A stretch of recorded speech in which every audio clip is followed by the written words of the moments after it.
Hello student, आज के इस वीडियो में हम लिंग को पढ़ेंगे, जेंडर को। तो आइए देखते हैं हम चैप्टर में।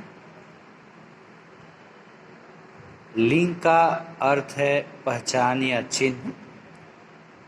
शब्द के जिस रूप से यह ज्ञात हो कि वह शब्द पुरुष जात का है या स्त्री जात का, उसे लिंग कहते हैं। यानी शब्द के जिस रूप से यह हमें पता चले कि वह पुरुष जात का है या स्त्री जात का, तो उसको ही हम लिंग कहते हैं। आइए देखते हैं सेंटेंस को। उदाहरण दिया हुआ है, तितली उड़ रही है, छात्र पुस्तक पढ़ रहा है। तो तितली उड़ रही है और छात्र पुस्तक पढ़ रहा है। ऊपर लिखे वाक्यों में तितली और ये छात्र, तो तितली स्त्री जात का तथा छात्र पुरुष जात का बोध कराते हैं, तो इसको ही हम लिंग कहते हैं। लिंग के भेद। लिंग कितने प्रकार के होते हैं? देखिए, हिंदी में लिंग जो है वह 2 प्रकार के होते हैं, एक पुल्लिंग और स्त्रीलिंग। पुल्लिंग और स्त्रीलिंग। पुल्लिंग, पहला पुल्लिंग है, पुरुष जाति का बोध कराने वाले शब्द पुल्लिंग कहलाते हैं। उदाहरण, चूहा, लड़का, माली, घोड़ा, शेर, लेखक, बच्चा आदि। यानी ये शब्द जो है पुरुष जाति का बोध करा रहे हैं, इसलिए हम इनको पुल्लिंग कहेंगे। जो पुरुष जाति का बोध कराने वाले शब्द जो है वह पुल्लिंग होते हैं। दूसरा जो है वह स्त्रीलिंग। स्त्री जाति का बोध कराने वाले शब्द स्त्रीलिंग कहलाते हैं। उदाहरण, चूहिया, लड़की, मालिन, घोड़ी, शेरनी, लेखिका, बच्ची आदि। लिंग निर्णय। देखिए, लिंग निर्धारण कैसे होता है? प्राणीवाचक शब्दों के लिंग का निर्धारण उनके अर्थ के अनुसार होता है, और जबकि अप्राणीवाचक यानी जो निर्जीव हैं वस्तुओं या पदार्थों के लिंग का निर्णय उसके रूप के आधार पर होता है। अब नित्य पुल्लिंग। और कुछ शब्द ऐसे होते हैं जो नित्य यानी हमेशा क्या होते हैं? पुल्लिंग में होते हैं, हमेशा पुल्लिंग में होते हैं। कुछ शब्द नित्य पुल्लिंग होते हैं। उदाहरण, तोता, चीता, सारस, कछुआ, मगरमच्छ, खरगोश, भालू, उल्लू, भेड़िया आदि। इनका स्त्रीलिंग रूप बनाने के लिए हम क्या करते हैं? इनके पूर्व मादा शब्द जोड़ दिया जाता है। के पूर्व में जो है मादा शब्द जोड़ दिया जाता है, और मादा शब्द जोड़ करके हम इसको स्त्रीलिंग शब्द बना लेते हैं। जैसे देखिए, यहाँ पर तोता है, तो मगरमच्छ, तोता, मादा तोता, स्त्रीलिंग शब्द बन गया मगरमच्छ, मादा मगरमच्छ। चीता, मादा चीता। कछुआ, मादा कछुआ। नित्य स्त्रीलिंग। अब देखिए, जैसे कुछ शब्द जो है नित्य पुल्लिंग, तो कुछ शब्द जो है नित्य स्त्रीलिंग। तो कुछ शब्द सदैव स्त्रीलिंग की तरह प्रयुक्त किए जाते हैं। उदाहरण, मछली, तितली, छिपकली, गिलहरी, मक्खी आदि। इनका पुल्लिंग रूप बनाने के लिए इन शब्दों से पूर्व नर जोड़ दिया जाता है। उदाहरण, मछली, नर मछली, छिपकली, नर छिपकली, तितली, नर तितली, गिलहरी, नर गिलहरी। यानी इनके हम नाम के सामने पुल्लिंग से स्त्रीलिंग बनाने के लिए हम पुल्लिंग शब्द के पहले जो है पूर्व में मादा लगा करके स्त्रीलिंग शब्द को बना लेते हैं, और इसको जो है नर लगा करके स्त्रीलिंग बना लेते हैं। मादा शब्द के पूर्व जो है नर लगा करके नर मछली यानी स्त्रीलिंग शब्द बना लेते हैं।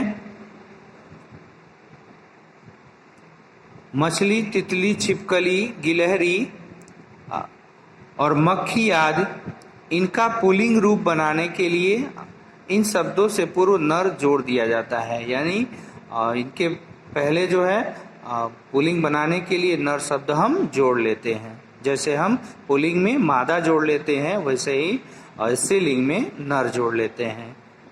क्लियर है? अब देखिए पुल्लिंग शब्दों की पहचान। पुल्लिंग शब्दों की पहचान क्या है? पर्वतों के नाम जो है ये पुल्लिंग होते हैं, जैसे हिमालय, विंध्याचल, सतपुड़ा आदि। ग्रहों के नाम, तो ग्रहों के नाम रवि, बुध, मंगल, शुक्र आदि। पृथ्वी को छोड़ करके, ये अपवाद है, पृथ्वी स्त्रीलिंग में है। भारतीय महीनों तथा दिनों के नाम, महीनों तथा दिनों के नाम पुल्लिंग होते हैं। देशों के नाम भी पुल्लिंग होते हैं। और भारत, पाकिस्तान, चीन, जापान, इंग्लैंड, कोरिया। सागरों के नाम हिंद महासागर, अरब सागर, प्रशांत महासागर आदि। पेड़ों के नाम बरगद, आम, पीपल, नीम, नारियल आदि। धातुओं के नाम सोना, तांबा, पीतल, लोहा, चांदी। देखिए इसमें अपवाद, चांदी जो है स्त्रीलिंग का शब्द है, बाकी जो धातु है सभी जो है धातुओं के नाम पुल्लिंग होते हैं। रत्नों के नाम भी पुल्लिंग होते हैं। हीरा, मोती, पन्ना, पुखराज, मूंगा। इसको छोड़ करके, रूबी को छोड़ करके ये स्त्रीलिंग का शब्द है।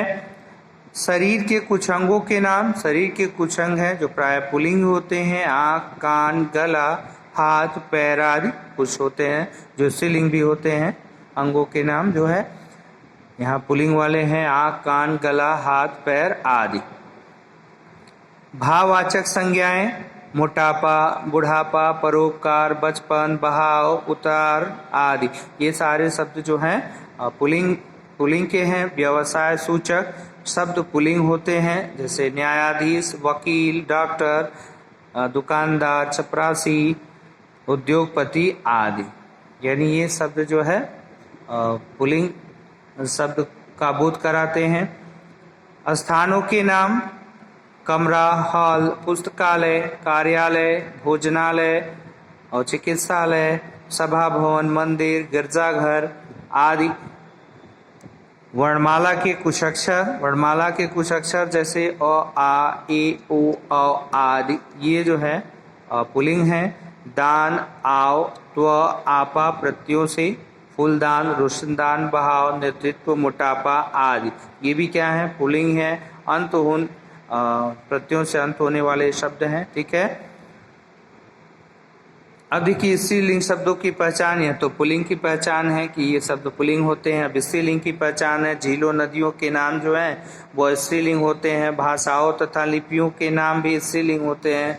बर्तनों के नाम स्त्रीलिंग होते हैं। शरीर के कुछ अंगों के नाम पलक, छाती, कमर, नाक, जीभ, उंगली आदि, ये जो है स्त्रीलिंग के शब्द हैं। हिंदी तिथियों के नाम, ये भी स्त्रीलिंग, चतुर्थी, सप्तमी, पूर्णिमा, अमावस्या, तीज आदि, ये सारे शब्द जो हैं स्त्रीलिंग के हैं। अब पुल्लिंग से स्त्रीलिंग बनाने के नियम देखिए, कुछ नियम दिया हुआ है यहाँ पर। कैसे हम पुल्लिंग से उस शब्द को स्त्रीलिंग बना लेते हैं, तो कैसे बनाते हैं? देखिए यहाँ पर कह रहा है कि अ को आ करके यानी हम प्रत्यय को जोड़ करके बनाते हैं। पुल्लिंग शब्दों में हम क्या करते हैं? प्रत्यय जोड़ देते हैं। और प्रत्यय आप जानते हैं कि वो किसी शब्द के जो है अंत में जुड़ करके परिवर्तन ले आते हैं, अर्थ को बदल देते हैं, विशेषता ला देते हैं। तो प्रत्यय यहाँ अंत में जुटेंगे। जैसे कह रहे हैं कि अ को आ करके, तो यहाँ छात्र है अ, या उसको हम क्या कर देंगे? आ कर देंगे, तो यह क्या हो जाएगा? छात्रा हो जाएगा। सुत है सुता हो जाएगा। अध्यक्ष है अध्यक्षा हो जाएगा। महोदय है तो महोदया हो जाएगा। इसी तरह वृद्ध है वृद्धा, शिष्य को शिष्या, मूर्ख का मूर्खा, भवदीय का भवदिया, यानी स्त्रीलिंग शब्द बन गए। इसी प्रकार अ को ई करके, अब अ को ई करके पुत्र है तो ई करेंगे, पुत्री होगा। नाना नानी, चाचा चाची, दास दासी, हिरण हिरणी। ठीक है। और भी शब्द हैं।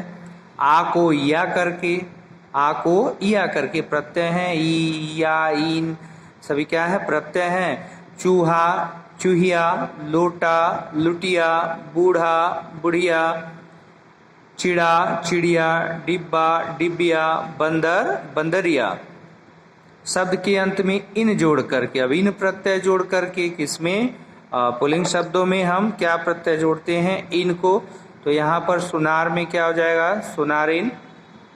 इन प्रत्यय उसके बाद पड़ोसिन, धोबिन, ग्वालिन, पुजारी, सुनार, सुनारिन, पड़ोसी, पड़ोसिन, धोबी, धोबिन, ग्वाला, ग्वालिन, पुजारी, पुजारिन, नाग, नागिन, बाघ, बाघिन, पापी, पापिन। यानी सब में क्या जुड़ा है, इन प्रत्यय जुड़ करके जो है इसमें यह स्त्रीलिंग बन गया है। अब जो है शब्द के अंत में आइन जोड़ करके आइन प्रत्यय जोड़ेंगे हम। देखिए ठाकुर है, ठाकुराइन, हलवाई, हलवाइन, लाला, ललाइन, पंडित, पंडिताइन, बाबू, बबुआइन, पंडा, पंडाइन। यानी सब में जो है यह पुल्लिंग शब्द में प्रत्यय जुड़ा है आइन, तब क्या हो गए हैं शब्द, ये स्त्रीलिंग के शब्द बन गए हैं। अब इसी प्रकार से यहाँ पुल्लिंग और स्त्रीलिंग किसको अक को इका बनाकर, अक गायक है, नायक है, टीकाकरण गायिका, नायिका, पाठिका, निवेदिका, दर्शिका हो जाएगा। इका प्रत्यय जुड़ करके ये शब्द बन जाएंगे। उसके बाद शब्द के अंत में नी प्रत्यय जोड़ करके, यानी जो पुल्लिंग शब्द है उसमें लास्ट में हम अंत में क्या कर देंगे, नी प्रत्यय को जोड़ देंगे, वह क्या हो जाएंगे, स्त्रीलिंग के शब्द बन जाएंगे। इसी प्रकार से शब्द के अंत में आनी जोड़ करके, देवर है, देवरानी हो जाएगा, जेठ है, जेठानी है, भव है तो भवानी है, नौकर से नौकरानी है, इंद्र, इंद्राणी है, क्षत्रिय, छत्राणी है, रुद्र, रुद्राणी, सेठ, सेठानी। यानी सब में क्या है, आनी प्रत्यय जुड़ा हुआ है इसमें, तब जाके ये शब्द बना है। मान को मति करके श्रीमान है तो श्रीमती, शक्तिमान है, शक्तिमती, बुद्धिमान है, बुद्धिमती, आयुष्मान है, आयुष्मती। वान को वती करके रूपवती, यहाँ होगा रूपवान, रूपवती, ज्ञानवान, ज्ञानवती, गुणवान, गुणवती, धैर्यवान, धैर्यवती, बलवान, बलवती, भगवान, भगवती। अब ई के स्थान पर इनी करके ऐसे ही शब्द बने, तपस्वी है, तपस्विनी हो जाएगा, स्वामी है, स्वामिनी हो जाएगा, यशस्वी है, यशस्विनी हो जाएगा, अधिकारी, अधिकारिणी हो जाएगा। ता के स्थान पर त्री लगाकर तो यहाँ पर कर्ता है, कर्त्री हो जाएगा, अभिनेता है, अभिनेत्री हो जाएगा, यहाँ पर दात्री हो जाएगा, यहाँ पर विधात्री हो जाएगा। और कुछ शब्दों का स्त्रीलिंग रूप बिल्कुल भिन्न होता है, यानी वर, वधु, राजा, रानी, बैल, गाय, विद्वान, विदुषी, बिलाव, बिल्ली, वीर, वीरांगना, युवक, युवती, सम्राट, साम्राज्ञी, ससुर, सास, भाई, बहन, मर्द, औरत, कवि, कवियत्री, बेटा, बहू, पति, पत्नी, विधुर, विधवा, नर, कामादा। अब आइए हम देखते हैं कि हमने इस चैप्टर में क्या सीखा, अभी तक क्या पढ़ा है हमने अब तक हमने सीखा संज्ञा एक विकारी शब्द है। तो संज्ञा क्या है, एक विकारी शब्द है। हम जानते हैं विकारी यानी जिनमें लिंग वचन कर्तार्थ के कारण जिन शब्दों का रूप परिवर्तित होता है वह विकारी शब्द कहलाते हैं, जिसमें लिंग तथा वचन के कारण परिवर्तन आता है। ठीक है। अब स्त्री या पुरुष जाति का बोध कराने वाले शब्दों को लिंग कहते हैं। तो स्त्री या पुरुष जाति को, जैसा कि अभी हमने पढ़ा है कि जो शब्द जो है पुल्लिंग स्त्रीलिंग दो लिंग होते हैं हिंदी में। तो पुल्लिंग जिन शब्दों से पुरुष जाति का बोध होता है उनको पुल्लिंग कहते हैं, और जिन शब्दों से स्त्री जाति का बोध होता है उसको स्त्रीलिंग कहते हैं। हिंदी में लिंग दो प्रकार के होते हैं, स्त्रीलिंग तथा पुल्लिंग। ओके, तो स्टूडेंट उम्मीद है आपको ये समझ में आएगा। आज के वीडियो में बस इतना ही, और नेक्स्ट चैप्टर को लेकर के आगे के वीडियो में हम उपस्थित होंगे। तब तक के लिए student take care, bye bye.